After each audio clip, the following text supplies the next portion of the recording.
Hello, everybody, and welcome back to another episode of Podcasting for Indie Podcasters with myself, Verity. This morning, when I'm recording, I am fully embracing the whole indie podcasting vibe. I'm actually currently sat on my daughter's bedroom floor, recording in her room because the two places that I normally record are out of access. They're in use for various reasons. But it is Sunday morning. It's actually 7:15 in the morning when I'm recording this. I have nothing recorded to put out on Wednesday. So here we are, living the life of an indie podcaster and recording wherever we can, really.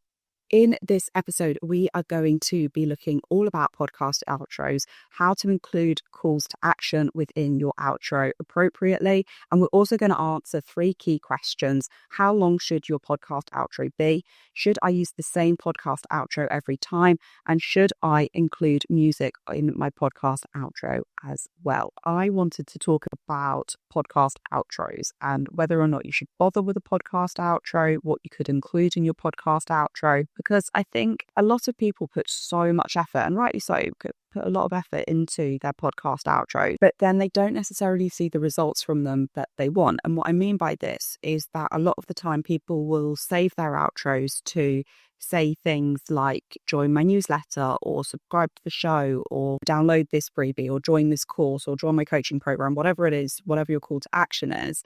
But around half of your listeners are never going to listen to your outro because basically your listener has come for your content, you've delivered your content, and as soon as it's obvious that you're winding down on the episode and you're going into an outro, most people, unless they're, listening passively in the car and skip to the next episode, whatever, what a lot of people will do is just stop listening. They'll tune out or they'll turn off the episode. They'll go search for another episode because they kind of think, well, the content that I want is over with and there's nothing else that I can be given or that I can get from this episode.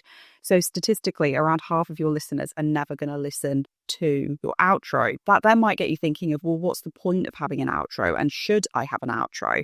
And I would say yes, because what about your nearly 50% of listeners who are going to stick around and are going to listen to that? But you need to be strategic in how you have your outro and what you do with your outro as well. So I'm already mentioned call to actions, and what you'll find a lot of the time is people or podcasters will try and stuff as many calls to action within their outro as possible. And I've been guilty of this before. I've signed off episodes being like, subscribe to this and then do this and sign up for the newsletter and check out all these links in the show notes. And it's overwhelming for listeners. And you might think, the more I put in, the more people are going to do. When actually, the more instructions you give people, the more requests you give people, actually, the less they are likely to do. So you want to keep your calls to action to an absolute minimum. And it's also useful if you sprinkle the same call to action throughout the episode as well. So for example, if you want someone to subscribe to your show, yes, include that in your outro, but include it in maybe your intro and maybe within your podcast episode as well. So there's a nice reminder. If you aren't subscribed to this show already, please make sure you're subscribed on whichever platform that you listen to. I'm going to try and remember to replicate that in my outro now. But the point is that be strategic about your calls to action. And yes, okay, I get it that as a podcaster, you've probably got a lot of freebies where you want people to sign up to your newsletter, you want people to go to your blog, you want people to do all these different things. But sometimes it's better to say, right, I'm just going to concentrate on this call to action within this episode, but I'm going to replicate that or repeat that throughout the episode and then put it into my outro as well. So it might be that with that episode, you were just going to try and get people to subscribe to your newsletter or to subscribe to your show or sign up to your course or whatever it is. The other thing that I like to do in my outro is thank the listeners because, people have sat around with you, even if your episode's only 5-10 minutes long, even if it's 2 hours long, whatever it is, somebody has taken that time to actually sit and listen to your show. So I always think it's nice to thank your listeners at the end of your episode. So those are my 2 kind of main points as to what to include in your outro is a call to action, but as I said, just one, and make sure it's sprinkled throughout the episode already so that you've got that repetition. People are more likely to then follow that call to action and also thank your listeners. But to follow that up then, I think that kind of creates around 3 questions. The first one, how long should your podcast outro be? The next one, should you use the same podcast outro every time? And the third one is, should I include music in my podcast outro? So I want to address each of these separately. The first one is, how long should your podcast outro be? And I would say it needs to be long enough to cover what you need it to cover without being too long. What you don't want it to do is turn into this infomercial, which is a significant percentage of your episode. That's just going to be a waste of everybody's time. So it needs to be as long as it needs to be. And I wouldn't bother dragging it out. A minute, 2 minutes, absolute tops is absolutely brilliant. Should you use the same outro every time? So what I mean by this is, because some people like to have pre-recorded outros. I've used pre-recorded outros previously. I don't bother with that anymore.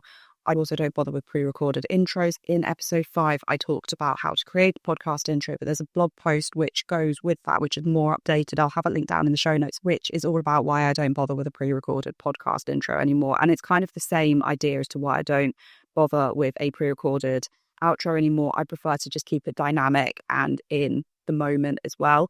But some people like to have pre-recorded outros, and what you can do, and the kind of luxury of that, is you can have a different call to action each time. So you could have an outro which focuses on getting people into your newsletter. You could have an outro which focuses on getting people into a program that you're running or to your blog, whatever it is.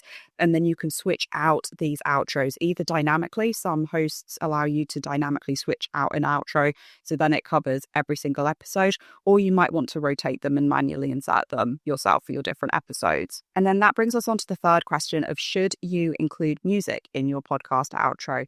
And if you want to, absolutely great. Again, I know a lot of podcasters who have kind of moved away from using music in their outros and their intros, actually, but mainly their outros, because that's what we're talking about this episode, in recent months or recent years. It's just an extra thing to do to edit and put music in. But if you want to use music, make sure that it's royalty-free music. Make sure that you've got permission to use that commercially on your podcast. Even if you're not making money through your podcast, there are still rules that have to be followed. If you do want a good recommendation for where to get very low-cost royalty-free music, Pond5 is an absolutely great resource. I'll have it linked down in the show notes below. You can pick up music that you can use royalty-free and commercially as well for literally a couple of dollars. I hope that this episode about podcast outros has been useful to you and has helped you think a little bit about how to create your own podcast outro. If you want more information on this subject, I will have the blog post related to this particular episode down in the show notes, and that has got some templates for creating a podcast outro.